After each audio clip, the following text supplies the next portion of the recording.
All right, hello guys. How's it going? It's your boy here.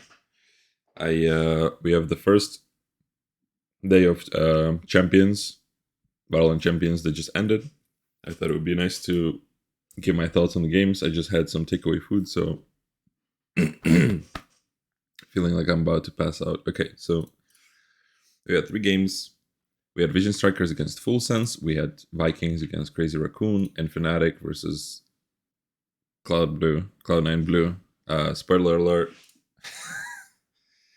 Each game has a winner and a loser. So, okay. The first game was Vision Strikers against Full Sense, and I think this is the most anticlimactic appearance for the game I've ever seen, probably.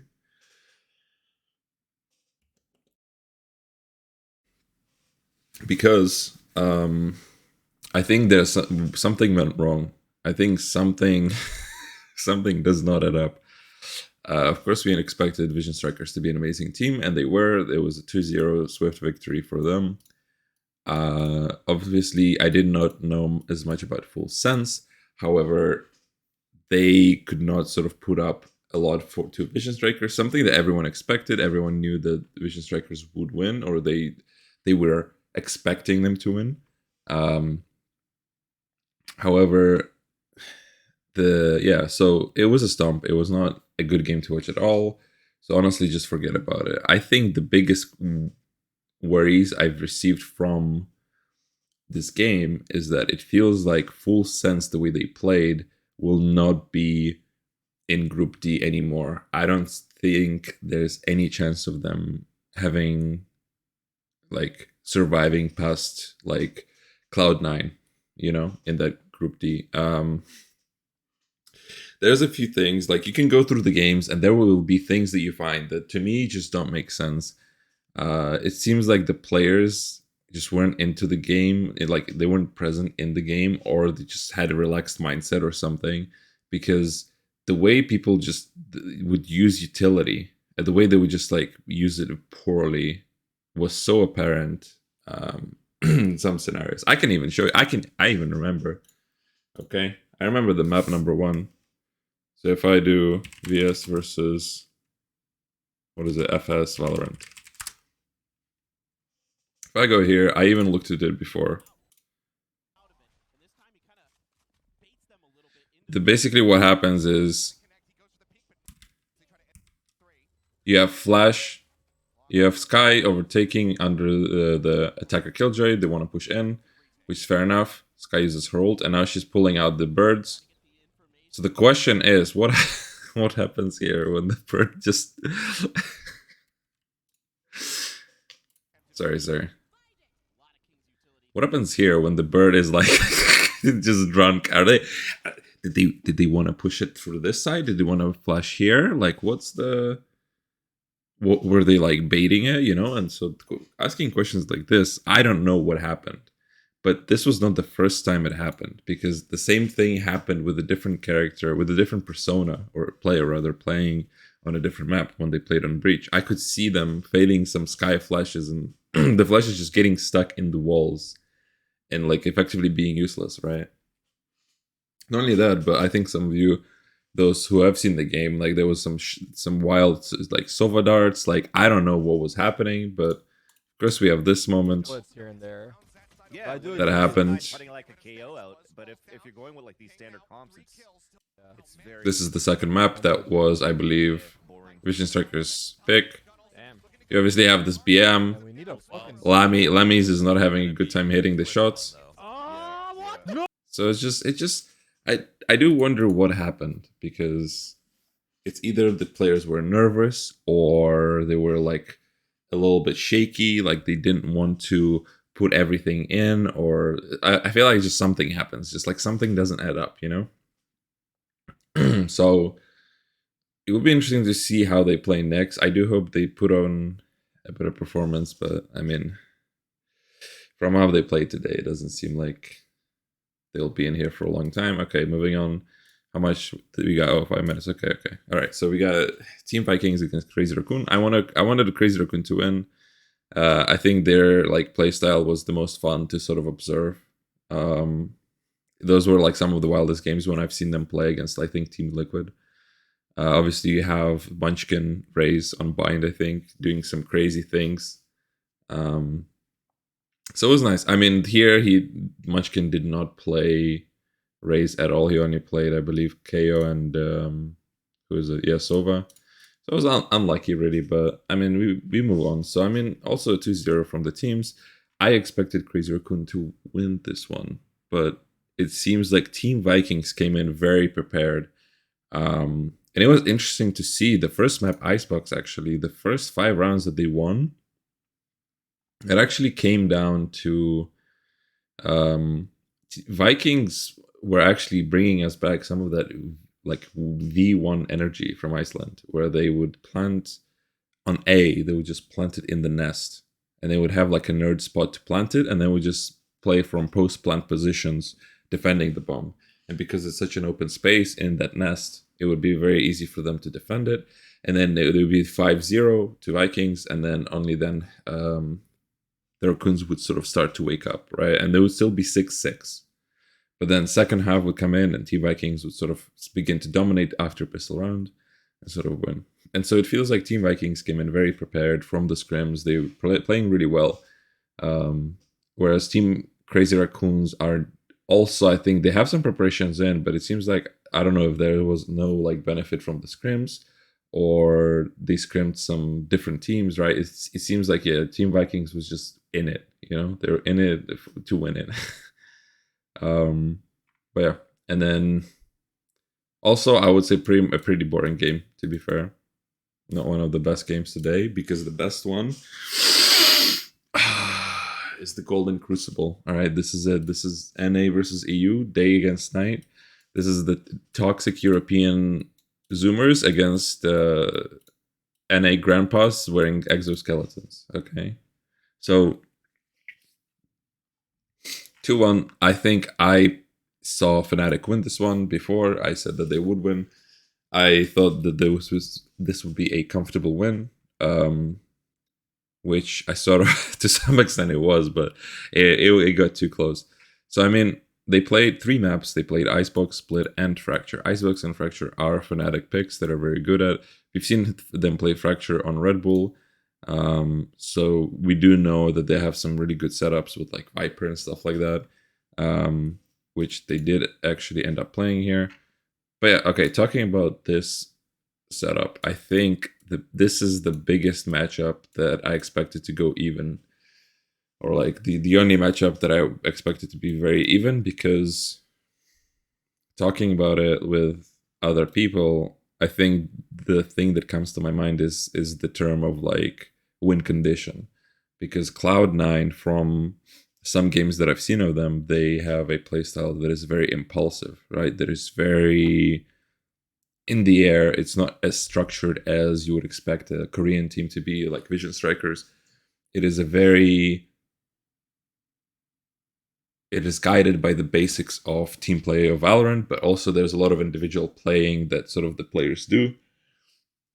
And so that can sometimes yield them good rewards, and sometimes it can be a very can lead to some funny moments, as it did in this game, and as it did in like other games as well, like prior, like in Last Chance Qualifier. And so I think Fnatic have enough presence of mind to be sort of aware of the games that Cloud9 are going to give them, right? All the chaotic stuff that they're going to have to deal, and they have enough presence of mind to deal with that. And so I think one of the best showcases on Icebox was exactly that, where Cloud9 also did similar things with their planting strategies, and they had, I believe, they did not have a killjoy. That was that was the Fnatic. Basically what would happen is anytime Cloud9 attack A site, I think Dirka would be on there and he would try to get some kills. Obviously, sometimes he might get 1 or 2 picks with an op, which was an absolute monster this game. And then he would back away, and they would actually just stand outside A for C9 to plant, and then Fnatic would retake, right? What they are doing effectively is they're allowing all that crazy individual plays, all the rope jumping, all your or your bullshit to get the plan. They're getting settled on side, Fnatic are regrouping and attacking again. And I like to see that. It actually did them really well. They finished with 7-6 on the defending side, considering they lost pistol in the second round. So this would be like a what, like 8-4. No, no, 8-4. Sorry, 9. Wait, what? No, I'm smoking. No, this is incorrect. Yeah, wait. So 7-5 they finished. So it would be like what, 9-3, right? If they had got pistol, hypothetically, even though it doesn't make sense. On attacking, things got a little bit wild. They got the first 4 rounds, but then C9 started resisting, and we had some wild moments. We had like Mystic having some whiff moments. I think the biggest thing about it was, who was it? Leaf? Yeah, it was Leaf jumping into the Viper ultimate with his Phantom out, and he was just gliding from yellow into the ultimate, and then when he just landed, he got instantly killed. It was the biggest what the hell moment ever, I think. But he was trying, I imagine, to just kill the diffuser who pinged the spike, and because they weren't too sure what was happening, he just wanted to dive in to make sure he gets the kill. But obviously, it just looked very comedic on there, and so yeah, Fnatic managed to get the map 13-11, but it was very close. I think at the end it was one of those things where the tide was turning, and it feels like C9 was sort of like gaining a little bit of footing. And I think, wait, let me see, is everything okay? Okay, good. Okay, so it was interesting to see. Yeah, I liked how Fnatic handled this team. Obviously, towards the end, it got a little bit sloppy with how they were playing, but they still managed to edge out that win. And then we would go into the next map where instead of the Jett, Durka would play Raze on Split. Definitely a good pick. They would also have Killjoy and KO. I think the biggest character development arc for Poster is that KO is now being picked. Actually, they have a new analyst, which is great. And Doma actually did some... It was actually interesting to see how impactful KO was with his ultimate or with his dagger in this game, because some rounds basically the opponents did not have a chance merely on the fact that KO used his ult and they couldn't have any abilities. Characters like Astra or any of the duelists, right? They just have no like combat ability almost outside of just the raw gunplay, right? And so they're just preying on not being flashed or not being suppressed in some way to just outduel people.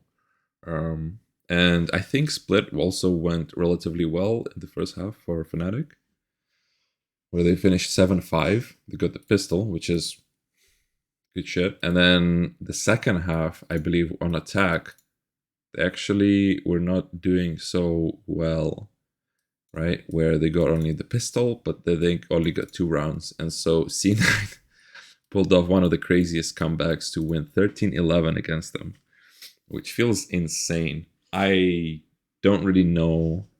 I don't understand how or why. Like, what's the thing that happens right here? Like, this is interesting because I do not have enough like understanding to say what actually went wrong. Is there a mentality or a mindset, something that switched? Was it the team relaxing before they could actually finish the game? Right, but nonetheless, they lost the second game, but they did really well with their matchup. I think that's the biggest, like, they played so well with this comp. I am looking really forward to see what this team can, like, develop into. And then, if there's anything that Fracture showed us is that it just confirmed the suspicions that they had some good comp stuff on lock, and so they played against, played against C9 here as well. So they played Raze, Breach, Astra, Cypher, and Viper. Viper and Astra are very good on Fracture.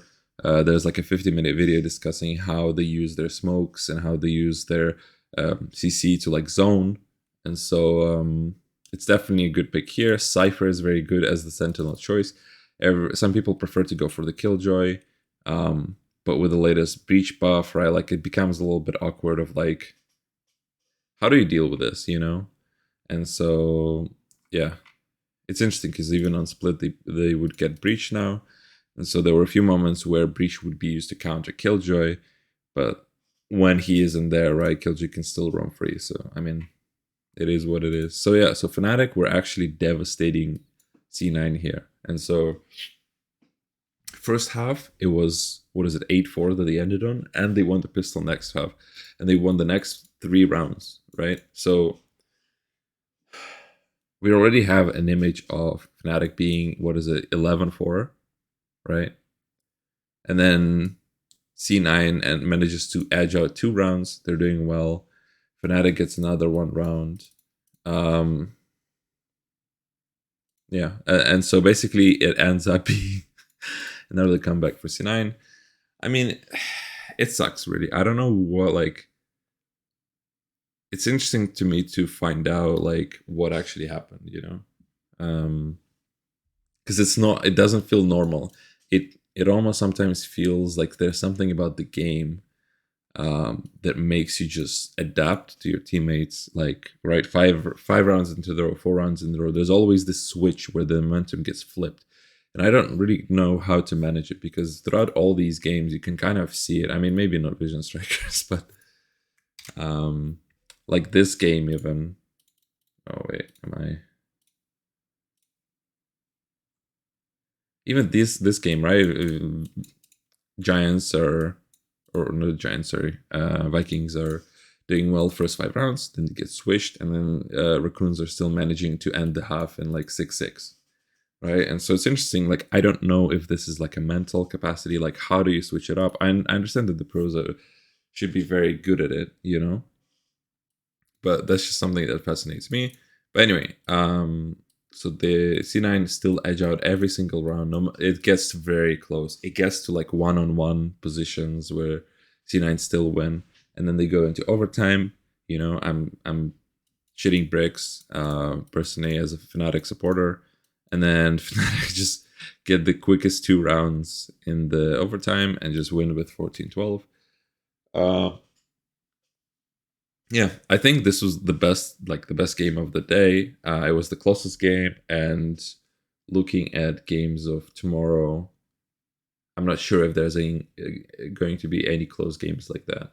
But the only thing, I think, the learning mentality of the Fnatic game, I think, is try to be aware of your utility, what it costs, and what you get out of it. I think if you want to be a better player and know how to use it, use your utility better to secure a round, that's what you want to do. Because speaking of the first map, Icebox, the reason why Fnatic were able to get so many rounds on defense is basically because Doma, who's playing Sage here, would not actually waste the wall instantly, minus 400 credits into the tube, right? The question, you're trying to often address what it is that you're doing. And I do wonder if this is the insight that the statistic analyst analyst gave them, right? The question is, how much are you putting in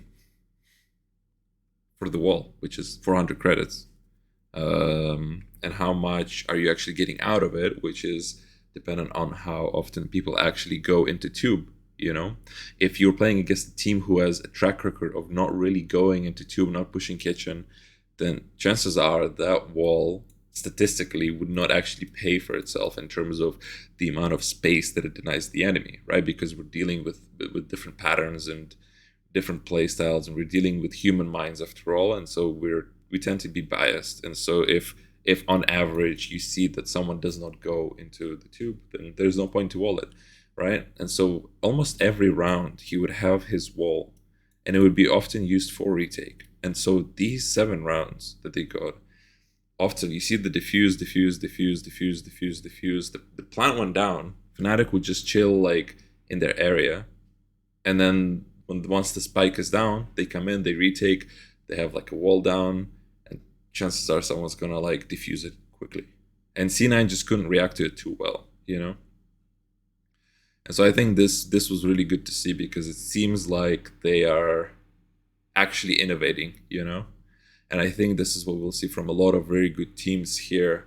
You know, we talk about Nats, who's sort of has his Cypher playstyle and has Viper lurking that he did on Breeze and stuff like that, and different orb setups that he performs and ults And I think that's what like Fnatic kind of did here, and I think we'll see a lot of similar stuff from like amazing teams throughout this tournament.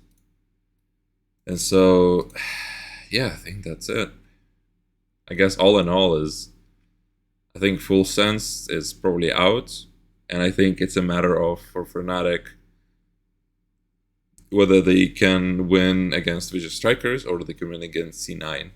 However, I do feel like a part of me feels that saying that they're able to win against Vision Strikers based on their game against Cloud9 Blue is it's a little bit short-sighted. I think perhaps, but maybe I'm just simping too hard, you know. But I think Vision Strikers are a different kind of team compared to Cloud9, right? And whilst Fnatic did get perhaps maybe a little bit lucky, it was too close for the games that they played. But I think at the end of the day, it's going to be a new game that they're playing on the 3rd of December. And so it will be an interesting watch. Because, yeah, maybe it's a 2-0, maybe it's 0-2, maybe it's 2-1. Yeah.